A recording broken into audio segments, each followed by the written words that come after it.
Hey everyone, so today I'm going to show you how to change your maintenance box on your Epson ET15000. So I have other printers for sublimation that I've converted.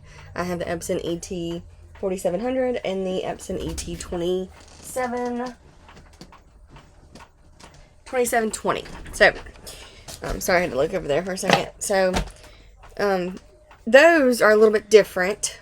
When the maintenance or ink tank fills up on those, then you have to basically do the same thing almost. You're going to replace it, and then there's a website you can go to, and I'll show you that in a second. You can buy a new code and reset those printers. That's what I do. Now, this is my first time that we're going to be doing the 15,000, changing the maintenance box on it. So I ordered the maintenance tank from Epson, and you can buy it here on Epson. And Epson ET15000 maintenance box. Okay, we're gonna search it. Now it will come up on the Epson website. So I'm just gonna go here, and they're only $9.99. You see here, and then to check it, we're going to make sure right here. This is the one we are replacing. This one's different than the other ones because this one has a built-in chip. It's not going to show you on this picture. It has a built-in chip. So I ordered this, and the shipping is crazy fast. I ordered it like 2 days ago, and it literally came today. So it's only $9.99, and it's free shipping. I ordered 2 just to have one for backup. So I'm going to go here and try to print this. And you can see here, maintenance box is nearing the end of its service life. So we're going to go to the printer. I'm going to show you how to change it. Okay, so we are at the Epson ET15000 here. You can see I don't have any warning signs yet. Just the computer does say that it's nearing the end of its life. Okay, so I've got my printer turned around backwards. Excuse my table, I've got like old epoxy on it I can't get off. This little thing right here is what we're going to be opening. This is where your maintenance tank is that you need to replace. So keep in mind, if you're doing the 4700 or the 2720, it uses a Phillips head. This one uses a flat head. So make sure you have both if you have both printers. So I'm just going to turn it a little bit so you can see here. And we're going to unscrew this and then open it up.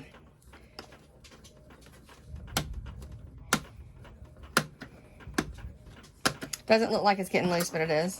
There we go. Alright, so you want to be careful not to break this. It is a little difficult to get off. Kind of pull it out. You pull it out and you pull it this way and then back towards you. Slide it back. Okay, so here's your tank. Now, try not to let this little screw come out. If you do, just don't lose it. Okay, I'm going to set this right over here so I don't lose it. Alright, here is the main thing. So, this should just pop right out. Yep, okay. So, it was that simple. So, we took the lid off. We unscrewed the lid. We pulled it towards us and then out. And then this just literally slides right out, okay? And you can see it is full. It is kind of heavy. So, this is completely full. And I'm going to take, I guess, we'll recycle this like an ink cartridge. But I'm just going to set it to the side. I just want to show you it is full.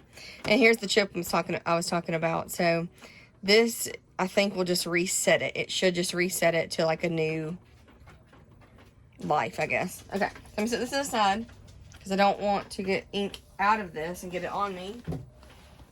Now, here is what I got from Epson. Zoom out just a little bit. Sorry about that. Okay, so this is what I got from Epson. Like I said, it was $9.99. The shipping was free. Anyways, we're going to open this up. This is what the box will look like. It came straight from Epson. And I showed you earlier in the video where to go to find this. So you just get a new cartridge here. Comes with instructions and the box. I'm going to toss the box. Don't need the box. And this might not be instructions. It might just be, yeah. It just tells you, do not dismantle the maintenance box in like 100 different languages. Yeah, I don't need that. Okay, so it comes in the Ziploc bag. I'm just going to pop it open. Try not to touch the chip, because we don't want anything getting on that. Just slide that out here. Remove this piece of cardboard. So you see these two little grooves? There's two little holes right here, and it should slide right in. It doesn't click or anything. You just push it in where it's even. And to keep it in, you are going to have to put that piece back, just because it holds it on. So we are going to put that one back. Alright, so to put this back on, we're just going to slide it. I might have to lift the printer just a little bit. Yep. Okay, so I had to lift my printer just a smidge. And I'm just going to push it in. Should pop right back in. And then we're just going to tighten that screw back. And we're going to go back to the computer. It should reset itself, or it might give us a notification on the front. We're going to turn it around and look at it. Because like I said, this is my first time doing this printer. And I will make a video when one of my other ones gets ready to go out. I will make a video on that. It should be here soon. Okay, yep, it's going to notify us when we turn it around. It's still plugged in. I didn't unplug it, so try to keep it plugged in when you do this. That way you can, it'll prompt you when you put it in. Okay, so the new maintenance tank's in. It recognized that it was, so it's flashing. And maintenance error, maintenance box not installed, product number. Okay, so we didn't do something right. Installed maintenance box correctly. I did do it correctly, so let's see if it took it. Okay, I think it took it. So let's go back to the computer and see if it prompts us again when we print. Print. We're going to pull that printer up. It reset it. Awesome. So that's all you do. You do not have to do any codes, anything like that. For this one, it's extremely simple. You just buy the part from Epson, swap it out, and it recognizes that it's new, and it completely resets itself. So there you go. That's simple. At the beginning of the video, I showed you where to get the Epson maintenance tank, and I will link it below. And that's pretty much it, guys. Like I said, when my other printer gets ready to go out, I will do a video showing you how to do that one, because those, if you have the ET4700 or the ET2720, they are a little bit different. They aren't as simple as this one, unfortunately. To an extent they are, but there's a little bit more to it.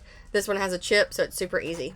So I hope you liked this video, guys. Give me a like on this video and hit that subscribe button. And be sure to ring that bell notification too, so you'll be notified when I upload new videos. Here recently, it hasn't been very often, but we are about to get some videos out for you and get some fun tutorials coming. And I hope this helps a lot of people who are about to freak out when their printer says I need a new maintenance box. Don't freak out. Super simple problem to fix. Until next time, guys. Have a good day. Bye.